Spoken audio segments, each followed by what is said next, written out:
Video ini akan fokus kepada uang digital, so CBDC, dan cara mereka, pihak-pihak sana, bisa ikat kita, kontrol kita, dan paksa kita jadi budak di sistem yang gak punya banyak pilihan lagi, harus nurut pada agendanya pihak sana. Sebelum saya jelasin semua itu, ini, nonton dulu video. Dengan seizin Bapak Presiden, kami luncurkan white paper digital rupiah yang kami namakan Proyek Garuda.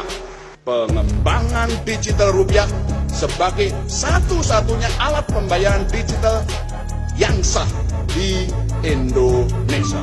So, video yang barusan Anda saksikan itu bukti jelas bahwa pihak mereka, termasuk negara Indonesia, lagi eksekusi rencana untuk bisa kontrol semua masyarakat. Ibaratnya kita dijadikan sapi, digosongin, branding, jadi milik pemerintah, milik sistem besar ini. So, ini sebenarnya topik yang kelanjutan dari video yang sudah kita posting, dan sempat rame viral di sosmed, tapi somehow bisa di take down, dibatasi sama sosmed, disensor. So, maklum saya harus hati-hati kali ini, dengan pilihan bahasa saya, cara saya menyampaikan topik ini harus dengan sangat hati-hati. Kalau enggak ya nanti diblokir, dan padahal isu ini penting, dan apa yang saya mau sampaikan menurut saya topik yang paling penting yang pernah saya bahas. Kenapa? Karena kalau cuma 1-2 orang saja yang melawan rencana mereka untuk bisa ikat kita, paksa kita jadi budak, maka akan gagal. Harus sekaligus jutaan orang, semua orang di Indonesia harus sadar ini dan harus bisa siap take action, siap lawan kalau harus, supaya kita bisa hidup dengan bebas, hidup dengan banyak pilihan, bisa jadi orang yang mandiri dan punya kemerdekaan. Oke?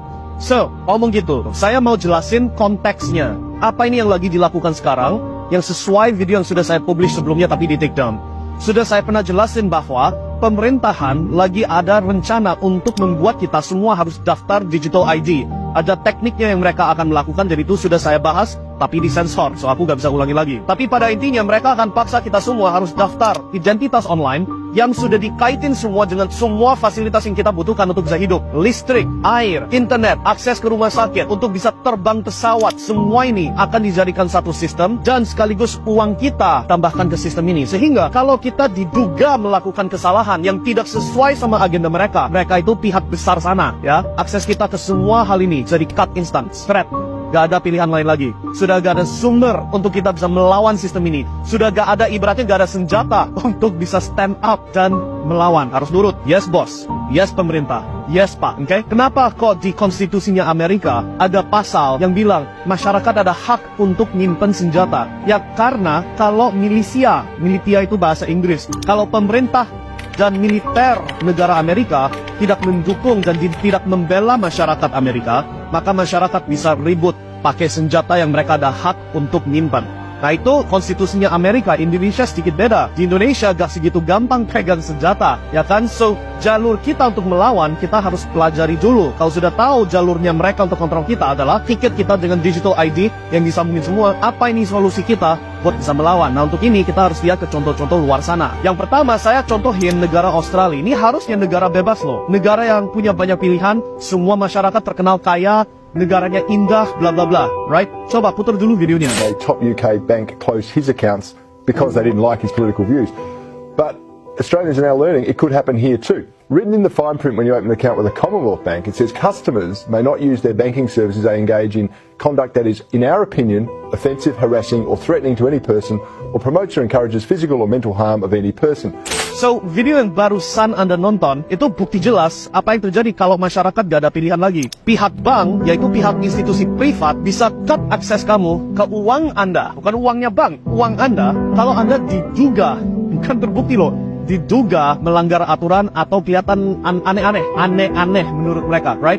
Kejadian ini bukan khusus ke Australia juga. Di Kanada di tahun, kalau nggak salah di 2022 atau 2021, Kanada membatasi akses masyarakat ke uangnya mereka gara-gara ada yang protes. Protes gak mau dipaksa harus suntik. Nah mereka pada protes dan tanpa keputusan pengadilan, tanpa jalur hukum, tanpa keputusan DPRD, tiba-tiba uang protestor ini di-cut. Dan karena gak ada uang, mati protesnya, gak bisa dilanjutkan, right? So ini contoh buruk kalau kita gak melawan, kalau kita gak ada jalur untuk bisa stand up dan bilang no, kita gak mau kooperatif dengan sistem digital ID, digital dollar atau digital rupiah ini. So solusinya apa? Kalau kita lihat ada maybe 2 atau 3 solusi yang bisa kita bahas.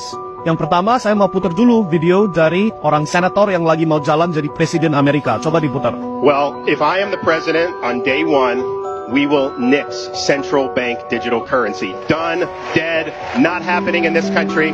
In the state of Florida. So, contoh itu adalah jalur hukum, itu opsi 1. So, si calon presiden ini, dia sudah bilang, kalau saya sempat jadi presidennya Amerika, saya akan pastikan CBDC, atau digital currency Amerika ini yang didukungin sama central bank, gak akan bisa jadi sah. Dan jalur yang mereka sekarang ini pakai adalah, mereka sudah hukumkan di state of Florida, atau provinsi Florida lah ya, mereka sudah hukumkan bahwa mata uang yang sah harus dolar yang biasa, gak bisa dolar digital yang di backing sama central bank ini, oke? Ini beda dari Bitcoin dan kripto lainnya, ini kita ngomong central bank digital currency. So, dengan mereka melakukan itu, dipaksakan sekarang kalau central bank mau memaksa secara sepihak, semua masyarakat harus pakai dolar digital yang bisa diprogram, yang bisa ditekuk kayak gitu, mereka harus pakai jalur hukum, dan kalau pakai jalur hukum, mereka pasti akan kalah. So, itu senjata pertama.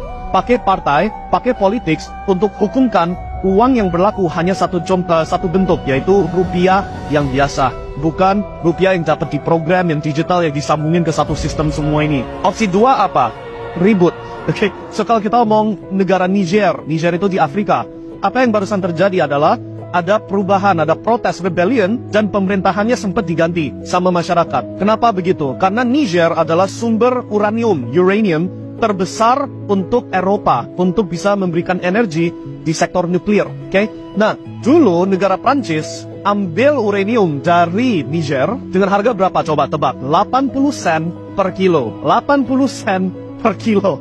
Sedangkan harga pasarnya uranium berapa? 200 euro per kilo. So, ibaratnya uraniumnya dicuri, diambil tanpa ada kompensasi. Nah, masyarakat ribut, masyarakat protes, rebellion, berhasil ambil ahli negaranya sendiri. Sehingga sekarang Niger siap jual kembali uraniumnya, tetap lanjutkan, tapi dengan harga pasar yang berlaku sekarang, yaitu 200 euro per kilogram. Nah, benefitnya larinya ke masyarakat Niger. Kejadian yang mirip juga sudah terjadi di negara Belanda.